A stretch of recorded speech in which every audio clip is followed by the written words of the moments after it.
Halo teman-teman, kalian ada di channel Mary Nice. Tema ini akan sangat luar biasa. Hari ini kita akan syuting di mansionku sementara orang tuaku pergi berbisnis. Aku menerima sebuah tantangan dari seorang blogger ternama dan berpartisipasi di sebuah tantangan untuk aksi paling bodoh. Dan tentu saja aku akan mengalahkan mereka seperti biasa.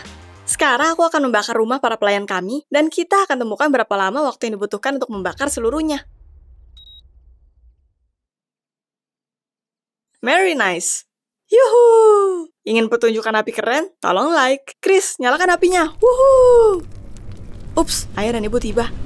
Sepertinya aku harus pergi. Aku bisa mendengar suara orang tuaku. Itu seperti mimpi. Ibu menangis dan ayah berkata padanya, "Dia benar-benar gila karena channelnya. Ini waktunya untuk mengakhirinya. Aku punya sebuah ide." Lalu aku hilang kesadaran. Di mana aku? Apa yang terjadi? Dan kenapa bau sekali? Lalu tiba-tiba seorang gadis Shaggy berlari masuk dan menyeretku ke suatu tempat. Aku memberitahunya lepaskan, tapi dia sepertinya tidak mendengarku. Kepalaku sakit sekali. Sepertinya aku terbentur tiang saat melarikan diri dari orang tuaku. Curiganya, mereka tidak ada. Ketika aku akhirnya berhasil lepas dari pelukan orang bodoh ini, aku sadar ini adalah semacam sekte tertutup. Jadi aku hanya perlu menawarkan uang pada mereka dan mereka akan membiarkanku pergi dengan damai. Tiba-tiba seorang wanita berpakaian rapi bertanya kenapa aku belum mulai bekerja. Dan dia menyebutku seorang gadis kejam. Dia mungkin pendiri dari sekte ini. Tapi aku tidak mau tinggal di sini untuk semenit pun.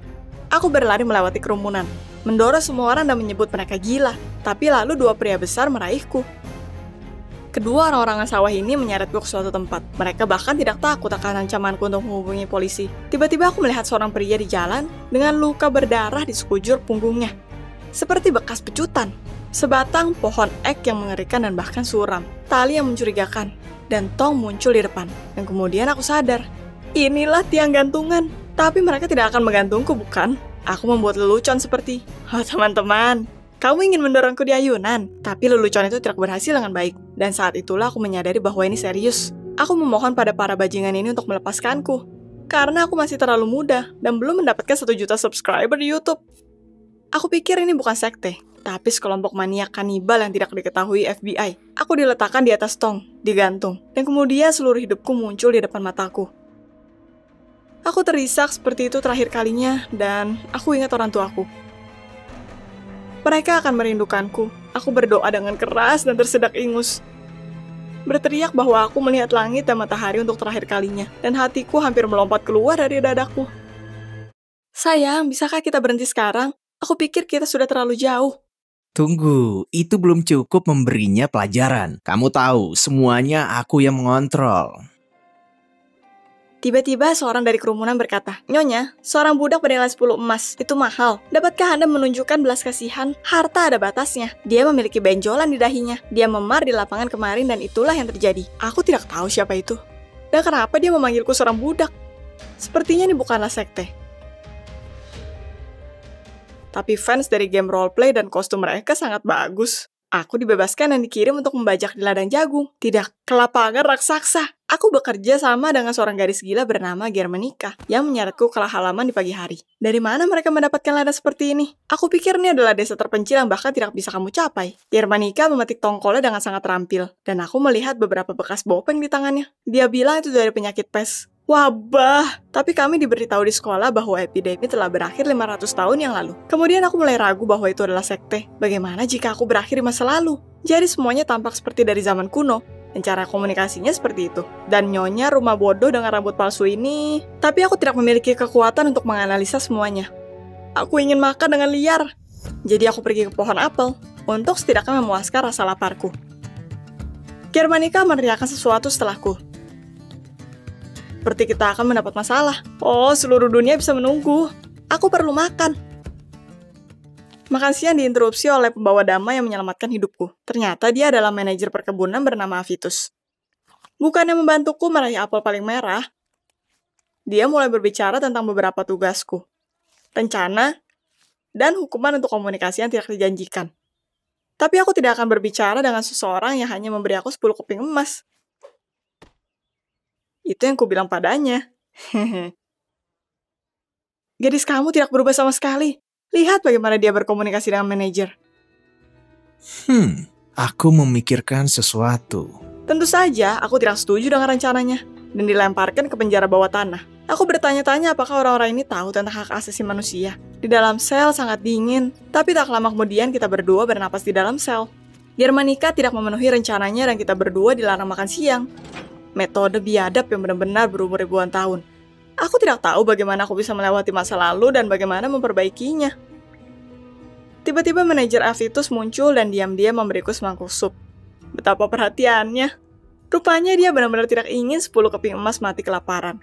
Dia harus memberiku makan. Germanika menatap rebusanku seperti itu. Tapi aku tidak akan membagikannya. Setiap orang bertahan hidup sebaik mungkin. Seleksi alam, kamu tahu. Hari demi hari aku diusir ke ladang. Dipaksa menginjak anggur, menyeret air. Jika aku keberatan, mereka mengancam akan memukuliku dan menjadikanku umpan anjing-anjing itu. Dan hampir setiap malam aku tidur di penjara bawah tanah sialan ini. Ada lebih banyak pekerjaan, dan kita semua dieksploitasi tanpa ampun. Tiba-tiba aku melihat jam tangan Apple di tangan seorang budak. Awalnya aku tidak bisa berkata-kata. Lalu aku berlari mengejarnya sambil berteriak, "Berhenti!" Aku tidak memperhatikan ketika aku menjatuhkan tong anggur. Apa kamu bercanda? Kenapa bisa seorang aktor memiliki jam tangan Apple? Cepat, hentikan dia. Kalau tidak, kamu bisa melupakan uangnya untuk show ini. Singkatnya, aku benar-benar dirobohkan, seperti dalam pertandingan rugby terbaik. Dan tentu saja aku idiot, karena itu hanya kain lap di tangan budak. Kain lap, bukan jam tangan Apple. Karena aku benar-benar di masa lalu dan aku akan mati di sini. Keamanan mulai mencari tahu siapa yang menjatuhkan tong. Dan tentu saja, aku berbohong. Aku menunjuk ke Germanika. Dia menjatuhkan tong. Aku tidak ada hubungannya dengan itu. Aku khususnya menikmati matahari terbenam malam itu. Tapi lalu Avitus datang dan menyeretku ke ladang untuk bicara. Dia mulai memberitahuku bahwa rekan kerja tidak boleh saling memfitnah. Aku keberatan. Mudah baginya untuk bicara. Dia bebas. Yang aku lakukan hanyalah mencuci tangan sampai berdarah dan membekukan pantatku di penjara bawah tanah. Jadi, apa yang terjadi dengan siaran YouTube-nya? Apa penontonnya bertambah? Lagi pula, dia sangat menginginkannya. Ya, dia adalah seorang bintang. Ceramah itu tiba-tiba disela oleh bau terbakar. Dan kemudian kita melihat bahwa lumbung padi terbakar. Sepertinya rumah pelayanku disiram bensin. Ternyata anak pemiliknya mabuk dan memutuskan untuk membakar persediaan gandum untuk setahun. Betapa bodohnya. Tapi lalu bajingan ini menyalahkanku. Seolah aku adalah idiot yang menyalakan api pada seluruh ladang gandum tanpa sebab. Aku tahu pasti bahwa aku akan digantung. Aku dilemparkan ke penjara bawah tanah tempat Germanika yang malam sudah mendekam. Dia dipenuhi memar. Iblis, tapi aku juga tidak berperilaku lebih baik. Seorang dituduh secara tidak adil, dan kekerasan fisik diberikan. Dan semua karena aku. Avitus karena kebaikan hatinya datang untuk memberiku makan lagi. Dan aku memberikan sup itu kepada Germanika. Memohon maaf padanya. Dalam keadaan ini, Germanika tidak dapat melakukan pekerjaannya. Aku khawatir mereka akan menggantungnya di pohon ek itu. Di pagi hari, aku mengumpulkan keberanian dan meminta nyonya rumah untuk bekerja mewakili 2 orang. Dan aku disuruh memangkas semua domba sebelum matahari terbenam. Aku takut dengan banyaknya pekerjaan, tapi tidak ada yang bisa kulakukan. Aku harus mulai bekerja. Satu demi satu domba-dombanya dicukur oleh tanganku. Aku terkejut dengan keahlianku sendiri, dan aku tidak mencatat waktu. Saat matahari terbenam, aku ditinggalkan sendirian dengan domba-domba terakhir. Sekarang aku hanya bisa berharap untuk belas kasihan nyonya rumah.